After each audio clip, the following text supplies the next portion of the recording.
당신은 죽음의 문제에 대한 해답을 수백 번이나 지나쳤지만 한 번도 눈치채지 못했습니다. 완전히 적재된 대형 트럭이 산길을 내려가다가 브레이크가 고장나 시속 60마일, 8만 파운드의 무게로 더 이상 마찰도 남아있지 않습니다. 운전사가 첫 커브에 도달하기까지 30초도 안 남았지만 도로 옆엔 이미 해결책이 있습니다. 언덕 위자갈 더미가 트럭을 인명 피해 없이 완전히 멈춰 세울 것입니다. 이는 운전사가 면허를 따기 전부터 그곳에 있었습니다. 설계한 엔지니어는 운전사를 만난 적도 만날 필요도 없었습니다. 계산은 이미 끝나 있었습니다. 왜 콘크리트가 아니라 자갈일까요? 왜 평지가 아니라 언덕일까요? 왜 그 비상차로를 이용한 모든 트럭이 8시간이나 걸려 파내야 할 정도로 깊이 파묻히는 걸까요? 그리고 왜 일부 주에서는 조용히 이 비상차로를 없애기 시작했을까요? 이 자갈 더미 안에서 실제로 무슨 일이 일어나는지 알아보겠습니다. 비상차로는 가파른 내리막 산길 옆에 설치된 탈출 차선입니다. 단순한 아이디어지만 물리법칙은 냉혹합니다. 이 차로는 고속도로에서 갈라져 나와 경사로를 따라 올라가며 깊고 느슨한 자갈로 채워져 있습니다. 이 차로의 유일한 목적은 다른 어떤 방법으로도 멈출 수 없는 만재 트럭을 멈추게 하는 것입니다. 노란색 다이아몬드 표지판, 비상차로 4분의 1마일을 본 적이 있을 겁니다. 아마도 그 표지판을 경고로 읽었을 것이고 난폭 운전자나 고장난 브레이크, 잘못된 판단 때문이라고 생각했을 겁니다. 하지만 사실 그건 운전자와는 거의 상관이 없습니다. 그 표지판은 경고가 아닙니다. 그건 약속입니다. 한 엔지니어가 그 해답을 산비탈에 만들어 두었고 낯선이 어느 화요일 자신이 결코 보지 못할 트럭을 위해 남겨둔 것입니다. 하지만 여기서 중요한 점은 그 비상차로가 오히려 상황을 더 악화시킬 것처럼 보인다는 겁니다. 가파른 오르막 차선, 거칠고 느슨한 자갈들, 그 어떤 것도 안전하다고 말해주지 않습니다. 그럼 실제로는 무슨 일이 벌어지고 있는 걸까요? 대부분의 사람들은 브레이크 고장을 끊어진 케이블처럼 깔끔하고 갑작스러운 기계적 문제로 상상합니다. 산길 고속도로에선 다릅니다. 실제 상황은 비상차로 수마일 전 경고 표지판이나 운전자가 이상을 느끼기 훨씬 전부터 시작되죠. 승용차 25대 무게인 8만 파운드 대형 트럭이 가파른 내리막을 내려오며 브레이크를 밟고 있습니다. 정석적인 행동이지만 브레이크를 밟을 때마다 열이 발생하고 긴 내리막길에서는 그 열이 빠져나가지 못하고 계속 쌓이게 됩니다. 브레이크 오일이 끓기 시작합니다. 브레이크 패드 표면이 유리처럼 매끄럽게 변합니다. 너무 오래 불 위에 올려둔 팬을 생각해보세요. 표면이 미끄럽고 죽은 것처럼 변하죠. 마찰력은 처음에는 서서히, 그러다 갑자기 사라집니다.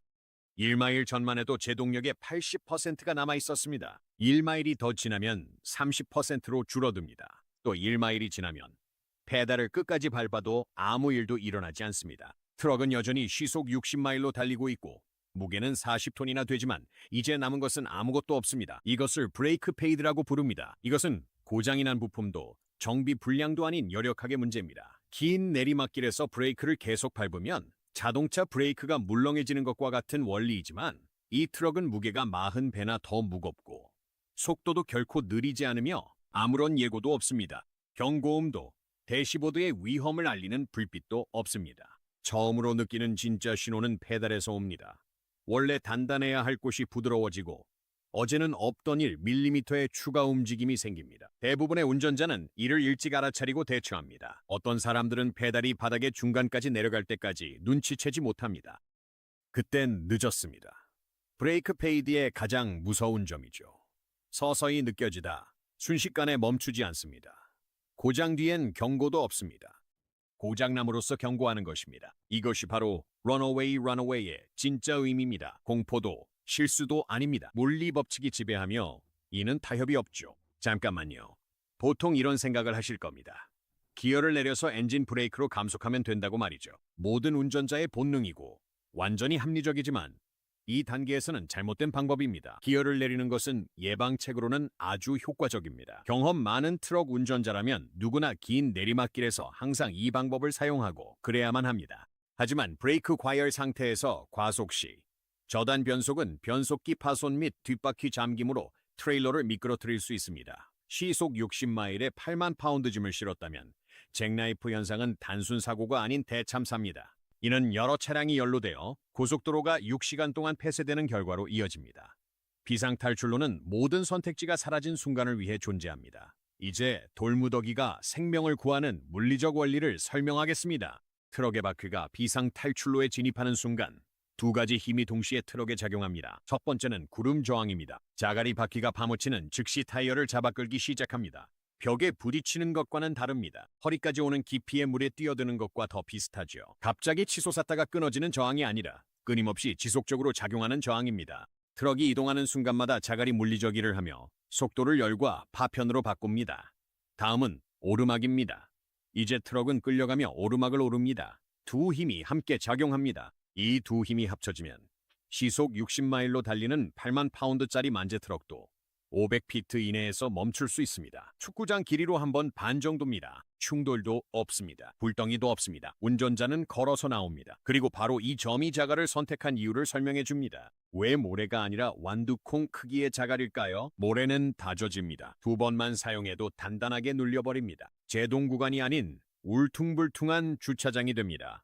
워터 베리어는 정렬되어야 하나 시속 60마일의 트럭은 비스듬히 진입합니다. 콘크리트는 트럭을 20피트 내로 급제동시키며 강한 감속력으로 탑승자가 사망할 수 있습니다. 완두콩 자갈은 무한히 변형됩니다. 바퀴가 한 번 돌 때마다 새로운 느슨한 자갈을 밀어내게 됩니다. 자갈은 할 일이 결코 끝나지 않습니다. 램프의 폭이 35에서 50피트로 넓은 것도 의도적인 설계입니다. 브레이크 없이 시속 60마일로 진입하면 바늘귀통과 수준이 아닙니다. 램프는 어떤 트럭이든 반드시 멈춰 세워야 하죠. 하지만 여기서부터 정말 이상해집니다. 트럭이 멈춥니다. 운전자는 생존에 다행이네요. 그리고 이제 움직일 수 없습니다. 자갈은 3에서 4피트 깊이로 쌓여 있습니다. 트럭은 젖은 모래에 밝힌 장난감처럼 차축까지 파묻혀 있습니다. 스스로 빠져나올 수는 없습니다. 램프에 진입한 모든 트럭은 중장비 윈치를 장착한 특수 구조 차량에 의해 뒤로 끌려 나옵니다. 이 과정에는 4에서 8시간이 걸립니다. 이 램프는 물리적으로 일방통행입니다. 그리고 트럭이 진입할 때마다 자갈 표면이 망가지기 때문에 다시 사용할 수 있으려면 전체를 점검하고 재정비해야 합니다. 이 램프는 작동할 때마다 자기 일부를 파괴합니다. 생명을 구한 뒤 곧바로 비용을 청구하는 셈이죠. 유럽의 사례는 흥미로운 차이점을 보여줍니다. 유럽과 아시아 일부에선 자갈 대신 모래 탈출로를 사용합니다. 입자가 고와 정지 거리가 길고 감속이 부드러워 장비 손상도 적습니다. 하지만 모래 탈출로는 미국의 완두콩 자갈 램프가 짧은 거리에서 내는 제동력을 얻으려면 산빛 아래 훨씬 더 많은 공간이 필요합니다. 그러나 가파른 산악 지형에서는 그 공간을 쉽게 내주지 않습니다. 미국식은 더 공격적이고 급제동하며 트럭 부담이 크고 복구에 4~8시간 소요됩니다. 유럽식은 더 부드럽고 느리며 넓은 부지가 필요하죠. 둘 다 맞습니다. 같은 문제에 대한 다른 절충안일 뿐입니다. 초기 미국식 램프는 어땠을까요? 평평했죠. 오르막 경사가 없었죠. 도로 높이의 자갈층뿐이었습니다. 겨우 작동은 했지만 트럭이 멈춘 후 자갈에서 도로로 되밀려 나오는 문제가 생겼습니다. 이는 통제 불능 트럭이 도로로 역주행하게 되어 원래보다 더 위험할 수 있습니다.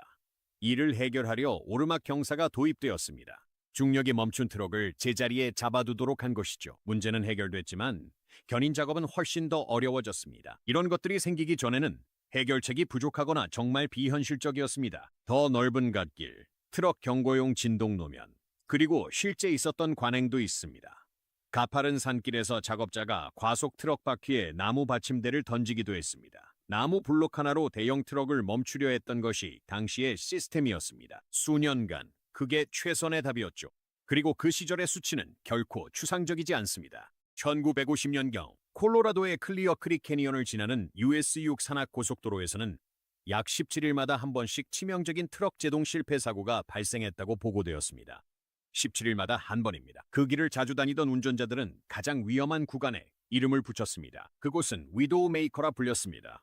사실 그대로의 이름이었죠.